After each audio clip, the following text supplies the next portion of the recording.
he is indicating, or what can I say? Actually, his question is based on a verse of Surah Al-Imran, verse number 44.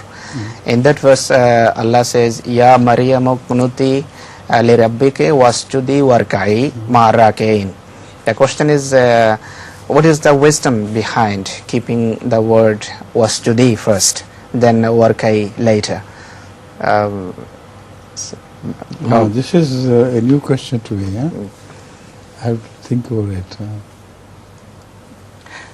Wasjudi is not the literal sajda.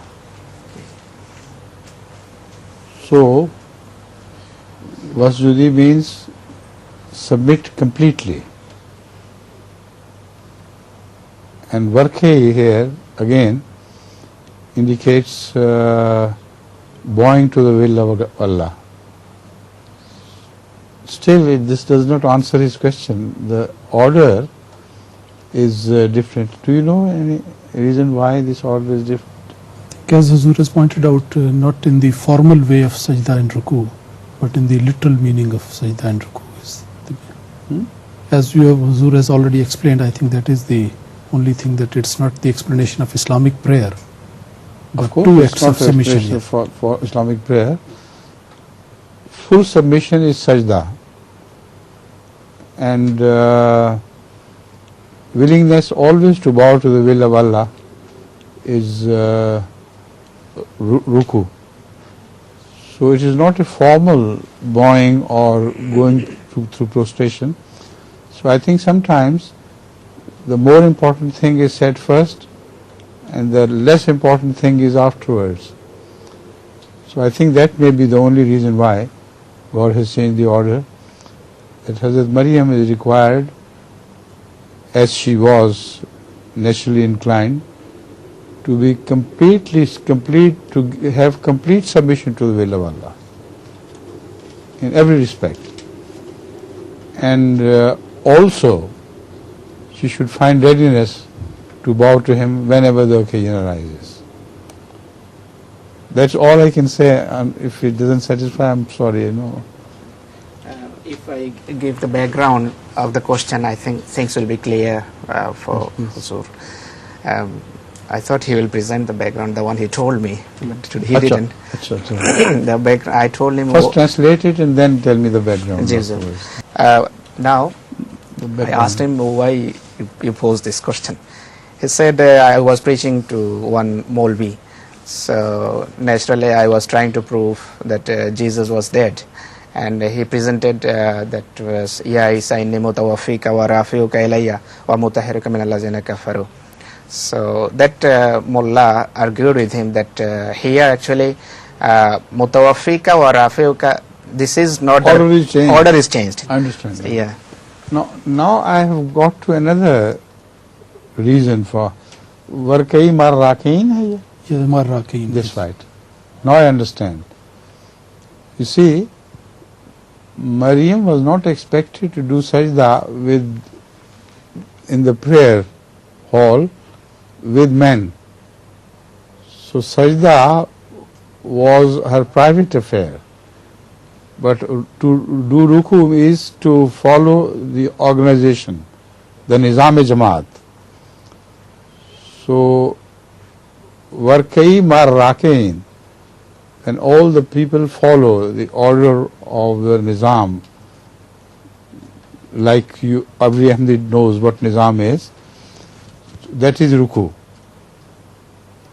But sajda here means real sajda of a lady. So the ladies should do their sajdas not with men, but they should follow the order of nizam along with all men. This is what happens. All ladies in Ahmadiyyat follow the nizam of Jamaat like men do, but they never do sajda side by side with men. So that is a singular order, and this is a communal order, because markai is explained by marrakein. Sajda is a single worship, and Varkai Marrakin is to follow all the men and women, everybody who is chained in a nizam. So when they bow, you also bow. Ruku is not the ruku of namaz. That Maulvi is mistaken there. The ruku is to bow to the will of the whole organization. And every Ahmadi woman and men, children, all are bound in a chain of nizam, and they do ruku with each other, along with each other. उस ज़कात वाला क्या है रुकू के साथ हज़रत अली वाला वाक़या? युतून ज़कात वहुम राकिऊन. You see, the same metaphor is used in the Holy Quran regarding Hazrat Ali radhiyallahu ta'ala anhu. No, not regarding everybody, but Shias particularly applied to Hazrat Ali in a strange way. The Holy Quran says that while you are doing ruku, give zakat. So that means ruku is not used as an organ of prayer of the Muslims. Ruku means general obedience. So in ruku you can't give zakat. It's impossible. Evidently, the word ruku has a different meaning than the literal meaning of the prayer. So it is, I once said explained during my dars this year, that Shias apply this particularly to Hazrat Ali, in the sense that when this verse was revealed to Rasulullah sallallahu alaihi wasallam, he said, who is the person who is giving zakat during ruku? So he said, let's go to the mosque and see. And there it was Hazrat Ali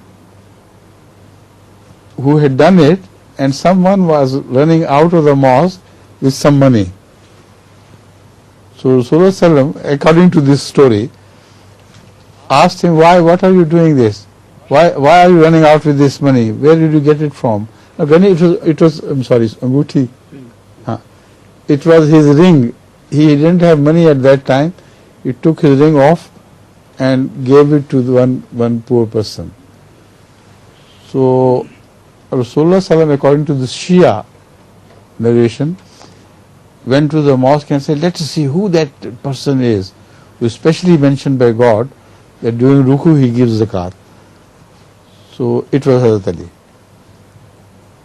Only Hazrat Ali, and the Shias say that this proves the superiority of Hazrat Ali. That of all the Muslims, he is the one person who gives zakat during the ruku. So it's just a joke. It's meaningless.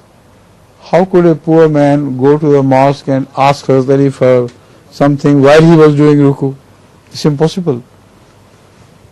So that is only to prove that the word ruku is a generalized term in Islam.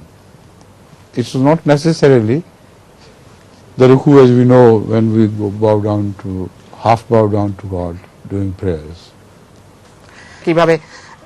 Again, the wording is such as it cannot apply to a single man at all. Wahum rakiun. Hazrat Ali is huwa rake. For one person you can say huwa rake. Wahum rakiun means, and they, all the Muslims, give zakat and they are rakiin.